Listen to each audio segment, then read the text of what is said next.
At Guédelon in France, to understand how castles were constructed, they're building one from scratch, using just the tools and materials of the medieval age.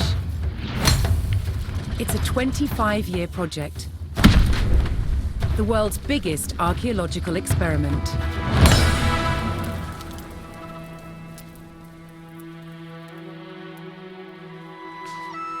The most important defensive feature of any castle was the wall surrounding it. Castle walls had to be incredibly thick in order to resist attack and absorb the impact of projectiles fired from trebuchets. The curtain wall was over 20 feet deep, interspersed with towers. In earlier Norman castles, they were square. But while on crusade, European knights saw that eastern towers were round. They realized that eliminating corners not only made them stronger, but also provided a better view of the surrounding landscape. Completing the walls will take some 30,000 tons of sandstone. Transport costs in the Middle Ages were incredibly expensive. So having a good supply of local stone close to the castle was vital. To extract it from the quarry, first a row of holes is hand-drilled. Once all the holes are ready, I'm ready to put in the iron wedges, and I'm ready to split it open by hitting very hard on each wedge with a big sledgehammer. The stone is split into usable blocks, then transported using horsepower and human effort. This treadwheel crane can lift up to half a ton. The walls are built like sandwiches. On the outside, you have facing walls built from better quality stones. And the inside, the rubble cores, they're built with softer stones and other offcuts from the quarry. And they're built up in layers with a very thick, coarse mortar. This ingenious method makes the walls better able to withstand hits from a trebuchet.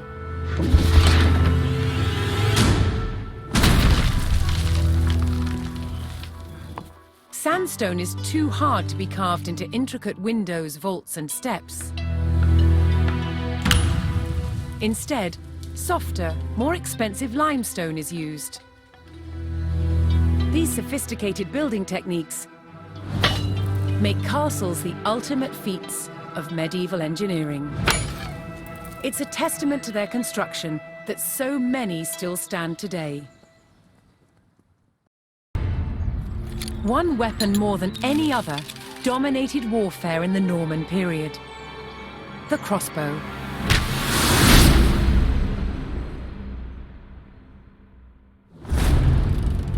14th century crossbows like this were the culmination of centuries of development. With limbs made of steel, they were incredibly powerful.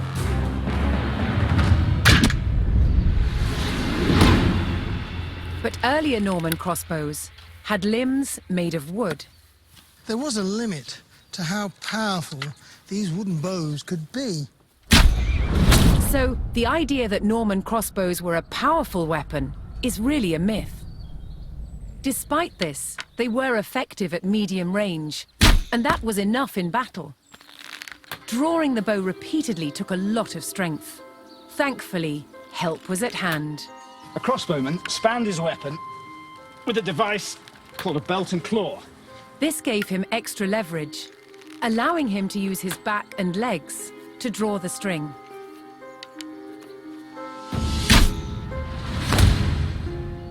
Crossbowmen were vulnerable on a battlefield, so they carried large shields called pervises, so they could hunker down behind, load, pop up, shoot, and then duck back down again to reload. Crossbows were accurate, took less training, and used cheaper ammunition than the longbow. Most importantly, you could wait to take your shot, so they were perfect for siege situations. To protect crossbowmen when they were defending castles, they used specially built wooden galleries, called hoardings. But shooting down towards an approaching enemy presented its own problems. how to stop the bolt from falling off the crossbow before it could be shot. What they did is just place the thumb loosely on the top of the bolt, which is just enough with light pressure to hold it in place. Around 1200, the Norman wooden crossbow was superseded by a new design, the composite bow. With limbs made from horn and sinew, they could be made more compact than a wooden bow. And they could deliver up to 4 times the punch. They were, however, more expensive. So whether on the battlefield or the castle rampart, simple wooden crossbows remained the main weapon of the day.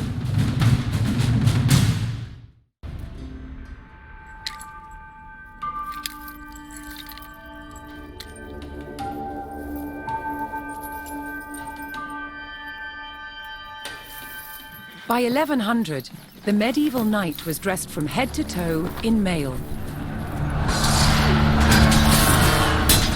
Mail is really like a metal fabric. It moves and behaves like a cloth, but is actually made of hundreds and thousands of interlocking iron rings. It could turn and deflect a sword blade. As an armor, mail didn't work all by itself. It needed the addition of a padded coat. The coat absorbed the shock of the blow, whilst the mail turned away the cut. Together, they formed an incredibly effective protection.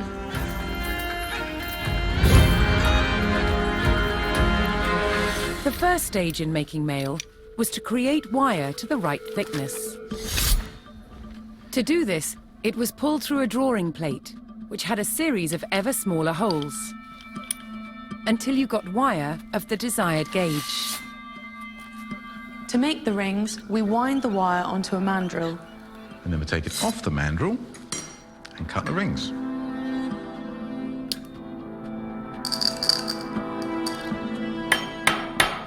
So I've flattened the overlapping ends of the ring and I've pierced a hole through it. And now Nick has to put a rivet in it. The basic construction of mail would be a ratio of 4:1. So each ring goes through 4 of its fellows. Here you can see I've made a set of 5, which will then be joined to other sets of 5 to create a sheet of mail. Mail had to be tailored to a perfect fit. It had to be shaped for feet and legs, arms and hands, and, of course, the head. A skilled mail maker could make very precise shapes. Of course, for more complicated parts of the body, like elbows, we can actually tailor it in 2 different directions at the same time. Yeah. So if we fold this in half, we have an elbow. One of the main benefits of tailoring in mail was that it meant a knight didn't have to carry a single ring of extra weight that he didn't need to. The mail to cover a knight from head to toe required about 200,000 rings. High-status knights would have had their mail edged with gold, but most importantly, it had to be functional. Clad in mail with his shield and helmet, the knight was well equipped to face the weapons of the day.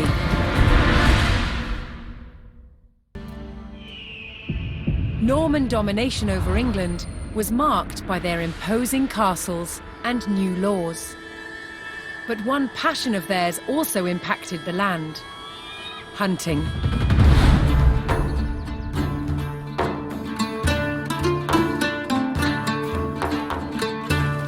The Norman nobility, both men and women, shared a love of hunting with birds of prey. To preserve their hunting grounds, they took ownership of the land and outlawed hunting by commoners. Falcons hunt by flying to a great height, then dive-bombing their prey. They are kept hunting fit, using a lure, a pad of leather with bait attached. This prepared them for catching their prey, usually other birds such as rooks and pheasants.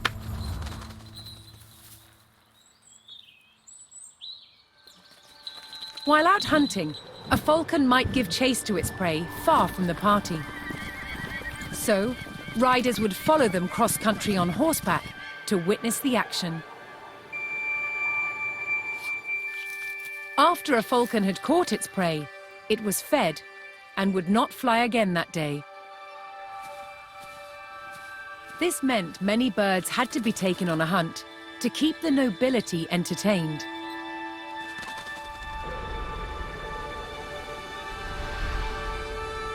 Rather than falcons being carried on horseback, which would jostle them, they were transported on a frame called a cadge. Although falconry was a horseman's sport, hawking was enjoyed on foot. Hawks, unlike falcons, have broad wings and hunt by following their prey in straight flight, often low to the ground, through woodland.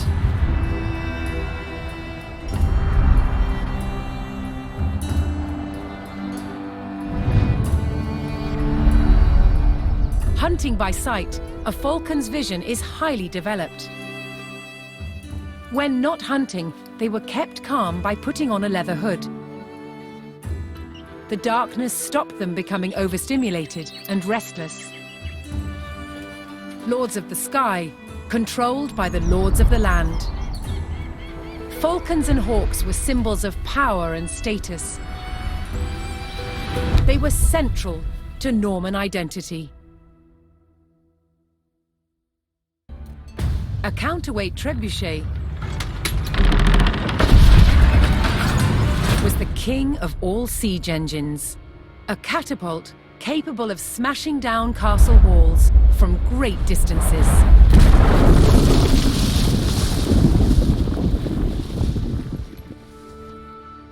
At Warwick Castle in England, they've built a replica, one of the largest in the world.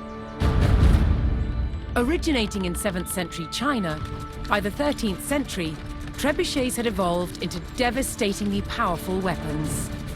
Such a simple design, but so effective. It has several key features.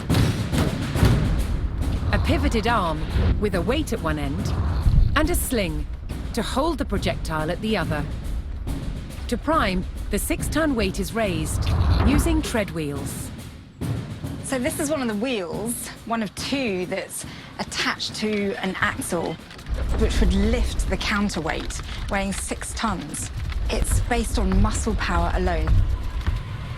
What's essential about launching a projectile as far as possible is making sure that this end of the arm is moving as fast as possible. So once that weight drops, it really sends this point of the arm moving at its highest velocity. This was done by positioning the pivot close to the counterweight and by launching the projectile from a sling. When released, the sling whips round, vastly increasing the launch speed. Trebuchets were carefully aimed, like modern guns. In order to weaken the castle walls or even breach them, you had to make sure that the projectiles hit the same spot every single time.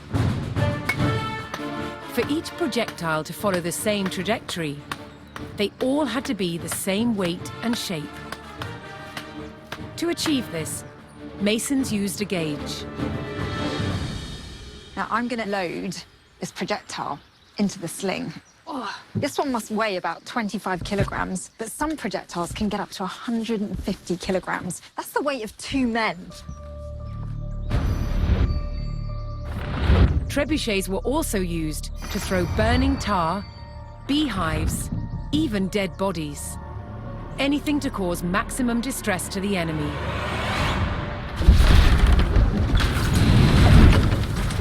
Did you hear that whoosh?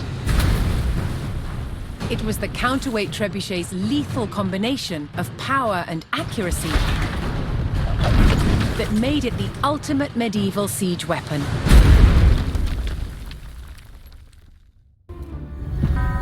People often imagine that castle walls were just left as bare stone, but in fact they weren't. They were plastered, painted, and decorated.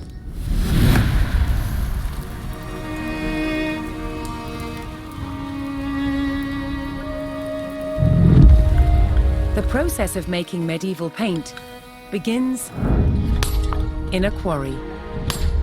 This is a sandstone with a really high iron content. In it, we find pockets of ochre. This is iron oxide, like rust, and the ochre is one of the main ingredients in pigment making. First, the ochre is crushed into a fine powder. The finer the particles in paint, the better the paint will be. Once ground up, water is added. Then the mixture is sieved. This is the exact opposite of making pasta at home.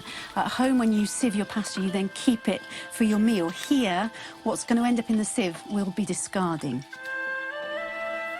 What's needed are the tiny particles suspended in the water. Once it's dry, it's going to look something like this. You can see that all the water has evaporated, leaving just this very fine crust, which will then be ground into the fine pigment which is used to make paint. But ochre's colour palette doesn't end there. If it's heated, something magical happens. Yellow ochre turns red. And heating it for even longer creates a whole spectrum of colours. It's been burnt for over 72 hours at 1,000 degrees Celsius, and that gives us this incredible purple colour. To turn the pigment into paint, it's bound together with egg and tree sap. A popular motif in the Middle Ages was the use of stones and roses. That's where you paint on blocks of stone to make it look like you could afford to pay stonemasons to produce dress blocks of stone and then decorate them with 5-petaled flowers. So, medieval castles were far from the gloomy places we imagine today. They were full of colour and light.